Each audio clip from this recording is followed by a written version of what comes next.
Welcome back to another video where today we'll be finally getting to that chapter 600 mark.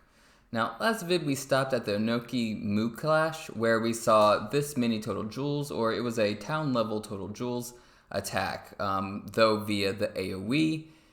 It only had a needed AP of only this much, which is what is of course needed to atomize rock. So with that, let's continue in scaling Naruto the series as accurately as possible. So from the offset, we need to remember that Gaara's Mach 25 speed sand is still the fastest shown thing in Naruto thus far. He showed to catch all the Kage simultaneously except Mu, the censor. And now we see him take his sand from beneath his father's gold, and look at that. He catches them all. By himself. Once more. Well, except Mu again, who's off fighting Onoki this time. In fact, we get another example here, where we can see his father attacking from above. Gaara has no defense up, and in the very next panel, bottom right, he casually has an entire hand of sand blocking the attack. For all this speed in AoE, there does seem to be answers in breaking out with raw power or with abilities that the Kage have at their disposal. That said, he was forced into having to do sealing due to their Edo bodies. If they were living, I'd imagine he could outright crush most of them caught, like just once trapped. So he is kind of forced into doing seals, which that gives them the chance to escape. And yeah, at his sand speed, Gaara just keeps showing to be a real top tier right now. And I have no problem considering him as being more dangerous than A, B, even KCM1 Naruto, or even all these Kage here, if not for Edo bodies forcing the sealing and revive, they just keep healing. Moving on from this, we get to Edo, Itachi, and Nagato. We can see here that his fireball can be easily cut through. It has some fragmentation going on, but not much. And far more importantly is that while it's casual and that they can hold a conversation, we see with B that Itachi is in fact at least somewhat relative to KCM1 Naruto in combat and movement speeds. In which case, really consider that. Imagine Itachi here was in fact instead only relative, such that he's, say, only half as fast as KCM1 Naruto. But we treated Naruto's outlier versus A as a real feat and not an outlier. Now who's gonna tell me Itachi, and therefore Curse Mark II Sasuke of that time, way back when, is not only Mach 250 plus speeds, but that the scaling for everything shown thus far would still hold up. Anyways, we then see Itachi versus B, where basic shuriken need to be not outright tanked. And with Naruto, we see him showing off a massive Rasengan. The true benchmark difference between KCM1 and his Sage mode. But finally, we get somewhat of a showing from Amaterasu. A maybe of a showing. See how B threw his sword and it did nothing to the summon? Remember it could pierce a tree?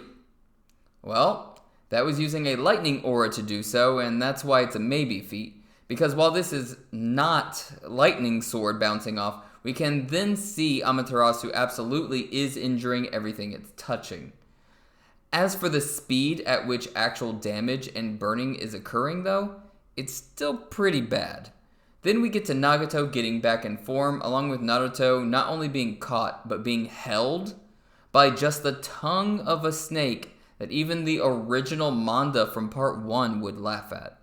It's kind of weird. And yes, I'm aware of the human path being used on Naruto. That's not stopping him from moving though. Naruto can still move, and human path isn't what's holding his feet above the ground.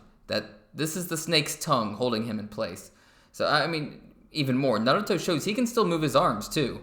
It'd be quite useful to just remove the snake's tongue so he can be an actual threat via, say, taijutsu or something. Maybe it's just plot stupidity, but the entire point of the snake tongue is that it's holding Naruto in place for Nagato. Ultimately, we need Itachi's level 2 Susanoo to come in and break them apart, cutting off the snake's tongue. Now, it's from here that Naruto talks of the Edo Nagato of right now being the real thing, while talking of his strength. And what we get is Chibaku Tensei. The ground and surrounding area begins to come apart, move towards the sphere, and we get two very important bits for scaling here. The first is that seemingly, KCM1, Naruto wouldn't be able to escape while his out-of-control 8 out of 9 Tails self did with pure physicals. The can't get out part would also of course apply to Itachi's attacks, including his Susanoo as well as anything B has. The second point is that the core of the Chibaku Tensei is of course far weaker than the completed, full-size non-core of the Chibaku Tensei, though still pretty strong with 3 very strong attacks used to take it out. The reason these points are so important though is that it would give insight into the scaling of the Nine Tails power. If the full Nine Tails is stronger than KCM1 Naruto by the degree that his strongest attack is far weaker than the Nine Tails' basic physicals, let alone a Biju Bomb, that's a vast difference in power to consider for the series in scaling it. Even more, we had seen prior in the fight against Minato that it has a feat relative to the Chibaku Tensei itself, given it'd be vaporization for its own feat. All that this ultimately indicates is that his Nine Tails forms are far stronger power-ups or forms themselves than his Sage or KCM forms. At least until we see, say, KCM 2. I will be waiting for that and see what we get there. Anyways, Nagato gets sealed and we move on to the Edo Kage of the past. First up is Mu. Naruto comes up behind him with a Rasengan. Mu dodges it. In fact, we see that Mu is decently relative to KCM Naruto. His sensing allows his speed to keep up with at least airborne Naruto, but additionally, without Naruto's chakra arm extending his attack faster, Mu's attack would also be faster than Naruto's ability to attack him from a pretty short distance. Still, this Rasengan is enough to beat him and cool, he's sealed. Next is the third Raikage, and he was shown getting sliced up by a battalion of wind users. And yes, I said sliced up. He was injured by this. We even see him being healed up Edo style. In fact, it's backed with a statement and not just something that's only a statement in the far left. Even the long-range futon attacks, the only thing that could damage him. The only issue was the power needed to actually put him down, but make no mistake, he was damaged. And this isn't a knock against him. We already know that the base durability of Naruto characters are terrible. So he's doing fine, especially compared to what other characters can take on their own. But look, this is actually a good bit of scaling here because what comes next is Kabuto taking control and immediately having him use his lightning shield. Something he wasn't using before. See, that's the big difference here. And now, with this lightning shield, KCM1 Naruto with a Rasen Shuriken of all things fails to injure him. Outright fails to injure him, and we see him easily knock away the sealing attempt. Assuming the fourth and the third Raikage are relative in durability via their lightning shields, this would indicate Sasuke's Chidori to be extremely relative, if not slightly superior even, to a KCM1 Naruto's Rasen Shuriken in AP. This is then followed up with a perfect example of why AP comes down to the volume of an attack, as I always bring up. It's not just the total joules, it's the total joules divided into the volume of the attack that determines AP.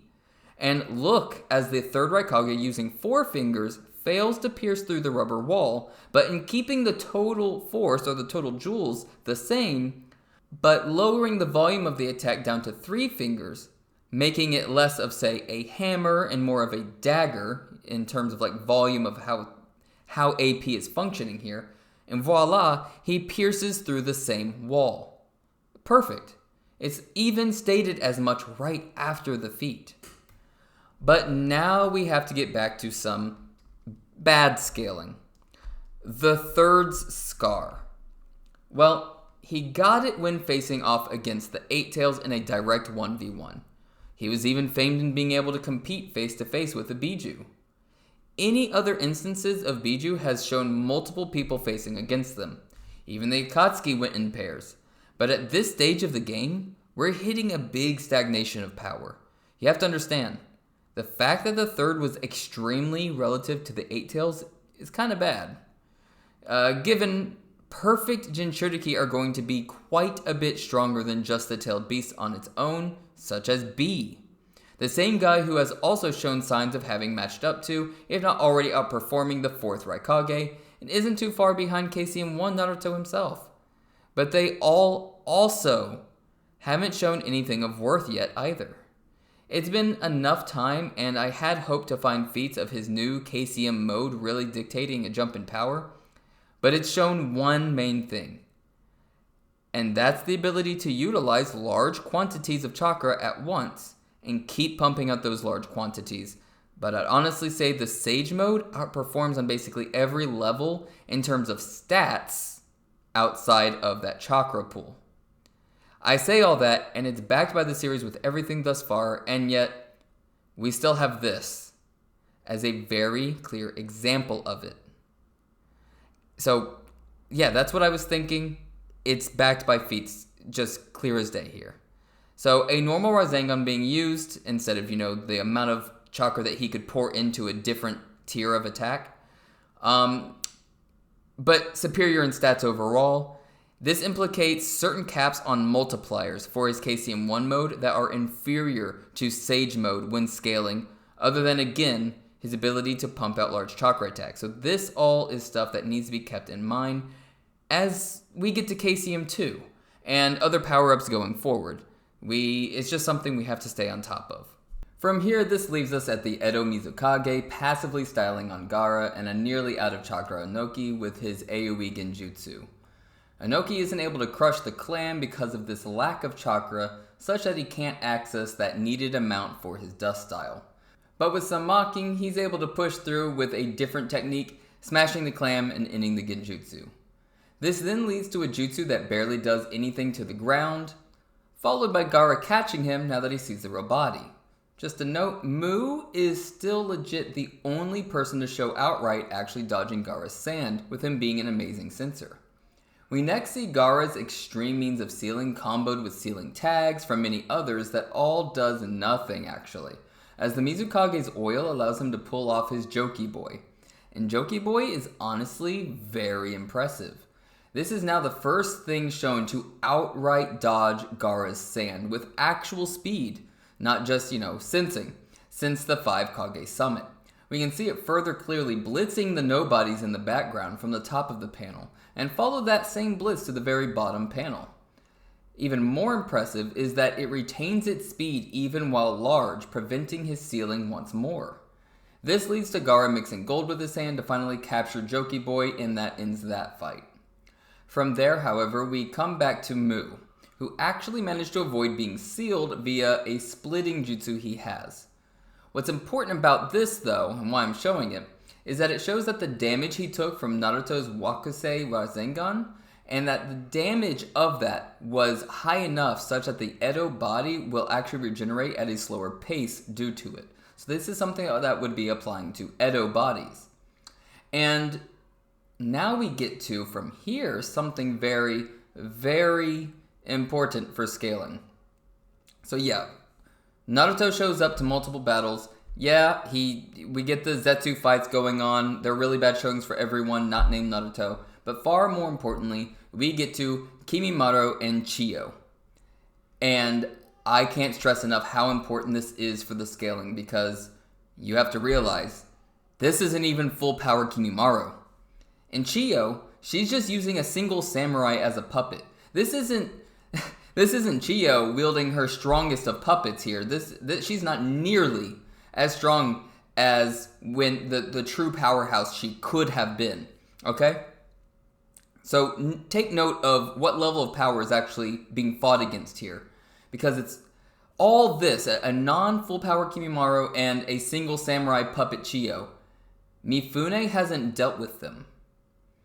And sure, you can argue Edo bodies, but Hanzo was dealt with. And how in the hell did it get to the point that all the samurai with him got absolutely bodied? I mean, outright killed. If Mifune is supposed to be around, say, Kage level, if he's supposed to be superior to Hanzo, if he's at least around even just base Sasuke at the 5 Kage summit, without him even using Genjutsu, he should be blitzing the absolute hell out of these two. If you have not been using my scaling. Now, really factor this in, because again, I can't stress this enough, it's just why I'm repeating myself. Kimimaro was getting matched, not by Lee using his gates to go his Mach 3 or so speeds. He was matched by a still injured, recently left the hospital, no gates, just base Lee with some unpredictable movements from being drunk. And that was fine for the scaling then. Kimimaro wasn't going all out, and he did have his showings against Naruto. Part 1 Naruto. But here, we're talking Mifune and a battalion of samurai. And just, again, so many of those same samurai are shown to have been killed without, the Edos actually having been stopped. The main point in this is to honestly just once again establish the speed within the series. Mifune never actually showed to be able to keep up with Sasuke, or especially A, and the speeds here in fighting a half-assed Kimimaro suggest sub-Mach 3 speeds being used in this fight with Mifune.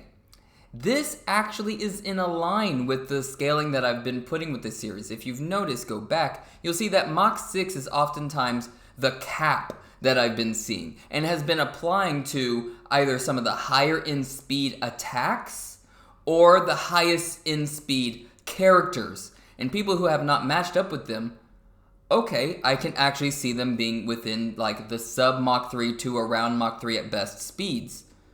So yes, Mifune, who has never shown to keep up with base Sasuke or A or anything, the top tiers rather, going at like I would still say at this point, we're in the war arc, and Gates Lee from the beginning is still an amazing speed for where we are current, okay? That's just how the speed has gone in the series. Next, we get Kabuto using Mu to actually tell Madara that his Edo form is special and made better than when he was alive. Now, whether that's true or not, him being better, we at least know he's not a normal Edo body. But from this, we get Madara casually blitzing all the fodder, much like we saw with Joki Boy, except Gaara's sand does actually show to keep up, albeit only shown from a scenario where Madara is not focusing on the sand in the first place, okay? We'll continue to see how he stacks up in speed, but he is like relative to Joki Boy. Next, we have Naruto using a Cho Odama Rasengan, which is easily blocked by a stage 2 Susanoo. Decently impressive is that the ground is still violently fragmented while having it make pretty much only full contact with that Susanoo. Still, do I need to calc this? That's what's been missing from my videos lately, but I need a reason to do a calc. I need an actual good feat. So what am I talking about there? Understand that this Rasengan, in 100% real honesty, isn't even showing better AP than Part 1 Naruto Sasuke Clash AP, or just so many other feats in the series. Why calc this if I could throw numbers up on the screen, sure, but it's weaker than other things shown. The best you can do is try and argue a scaling over other things, and there's nothing you could argue it scales over enough to make it a top tier potency move. So I'll just be moving on. I want to calc something that's actually moving the scaling forward. With that said, we next get Gaara using extremely light sand to do to Madara what he's done to nearly everyone, and that's easily catch them with his sand. And now with a Rasen Shuriken in his face, rather than dodge it, say, Raikage style, like the third one did, he absorbs it. Now this doesn't mean he couldn't dodge it here. I understand it moves the plot forward by revealing the Rinnegan, but it's worth noting. And worth noting is that he couldn't have dodged it. I'm just not saying this doesn't prove he couldn't do it, however. As for moving the plot along, again, it's here. It's finally here. We get the power of a god, okay? An enormous meteor that comes crashing down. This is what I was talking about when I want something to calc. This required the Tsuchikage giving it his all plus Gaara-san to stop it, only for them to be met by a second one. So from here, this is basically where I'm going to end the video. Next video, I'm going to be covering this feat and Madara's Susanoo feat, which are both really well-known feats. I can't wait to calc them both. I'll pretty much make those two feats the focus of the entire next video. Just so everybody's aware, because I'm trying to keep up with speed, with Madara showing to at least keep up, kind of show what he had like with Jokey Boy. I would want to see more. Jokey Boy was done in like very fast. And the fact that he was caught with enough sand in the first place to have been sealed with the gold, we know he's relative to the sand. He is faster, but not by, he's not even twice as fast or anything. So you'd be looking at probably around Mach like 26 to maybe Mach 27 best case scenario. And so you could say that Madara is around that. Maybe even a little less until he shows more, because Gaara's sand, you could say like, okay, he wasn't focusing on the sand. The dude's got Sharingans into Renegans. He should be able to see the sand coming. Anyways, so there you go with this speed. Maybe I can say Madara's up to maybe like Mach 26 plus. That said, these two feats here, that's what I'm here for. That's what I want to see. So I'll see you in the next video. If you like this one, please like, comment, subscribe. I respond to every comment, and I'll see you in the next one. Ciao.